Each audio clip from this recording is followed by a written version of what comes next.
Photodocumentarian Jim Harney has spent years traveling in Latin America, underlying the connections between poverty, military policies, and the global economic structure. His latest project, Globalization and the Undocumented, chronicles the stories of people migrating toward the United States to work. He traveled at the Guatemalan and Mexican border and the border of Mexico and the U.S. Jim Harney was diagnosed with terminal cancer this summer and given around a year to live. His response was to go on a walk. His intention was to draw more attention to the experiences of the undocumented immigrants in the United States. His emphasis on the dangers of their journey, the hardships with work and immigration raids in the U.S., and the reasons why people are pushed to leave their home countries in the first place, primarily neoliberal economic policies like free trade agreements. Jim walked from Boston to just beyond Providence, Rhode Island this summer and fall, networking with immigrant organizing groups and those he was connected with from years of solidarity work during the wars in Central America in the 80s and 90s. Harney was originally a priest in the late 60s, spending a year and a half in prison for burning 25,000 draft cards as part of the Milwaukee 14 in 1968. Jim's worked at and designed programming at a Maine homeless shelter, and for the past 10 years has been an artist in residence for the organization Posibilidad. In his last project, Jim Harney seeks to underline the issue of immigration as an issue of human rights and global economic justice. He spoke in New Bedford, Massachusetts in late August as part of the walk. In 2007, 361 undocumented workers were arrested in New Bedford at the Bianco factory in an immigration raid wrought with mistreatment. Jim Harney.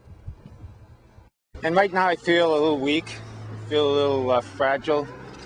And I'm trying to take that statement and say, oh, there are thousands of other human beings who are weak and are fragile and are in very, very incredibly vulnerable situations. And they're putting themselves in this kind of a situation simply because they care about their families. And they're leaving societies, economies that are on the verge of collapse. That's pretty intense stuff. Oftentimes, we don't get a chance to understand that. We never get a chance to see the faces of those who are suffering.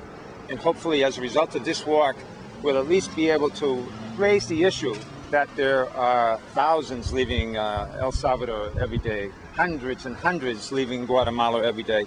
And they're not leaving simply because, oh, this is going to be a joyride to the United States of America. There's something serious going on here. They're leaving economies where they can't find work. They're leaving economies that are virtually coming down hard on them. They are leaving economies where major institutions like the World Bank, International Monetary Fund, the World Trade Organization stand opposed to the interests of the majority of human beings in Central America, the impoverished. So hopefully this walk, in some way or another, will be a way of being in solidarity with them. Hopefully this walk will help people enter into dialogue. There have been some people who were very angered by seeing us walk the streets of New Bedford, saying, oh, my families came here legally, you should come here legally as well. I mean, they forget to see the whole bigger issue. They forget to see the fact that oftentimes human beings are put in a situation where they have to break the law. And there's no such thing as an illegal human being. You know, we're all human beings who have the right to travel anywhere in the world. And why is it that we prioritize money? Money can move fast. In fact, we're coming up with computers faster and faster so we can take advantage to make more profits.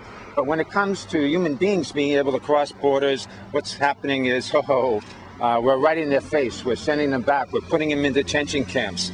And all these detention camps owned by people who are making enormous profits off of this situation of the undocumented. Halliburton is one of the key beneficiaries of the detention camps. Halliburton is one of the key beneficiaries of the havoc that's going on in Iraq. Halliburton is linked to Vice President Cheney. There's a whole chain of violence going on that oftentimes we don't want to talk about. And I think it's important to raise these issues when we talk about the undocumented.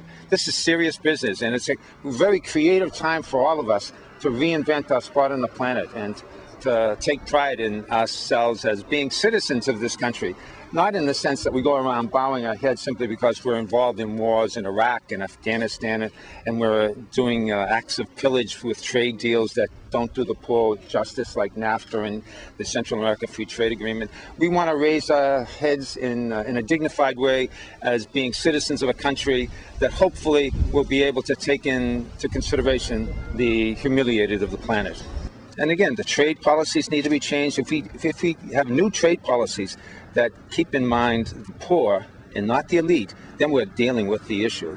Then we're dealing with a situation where the people in Central America would not have to leave their homes. That's how do we keep them in their own countries, and how do we create an economy that benefits them and it doesn't come down hard on them? Once we do that, then we're dealing with the issue. Neither in the House nor in the Senate are we addressing those issues.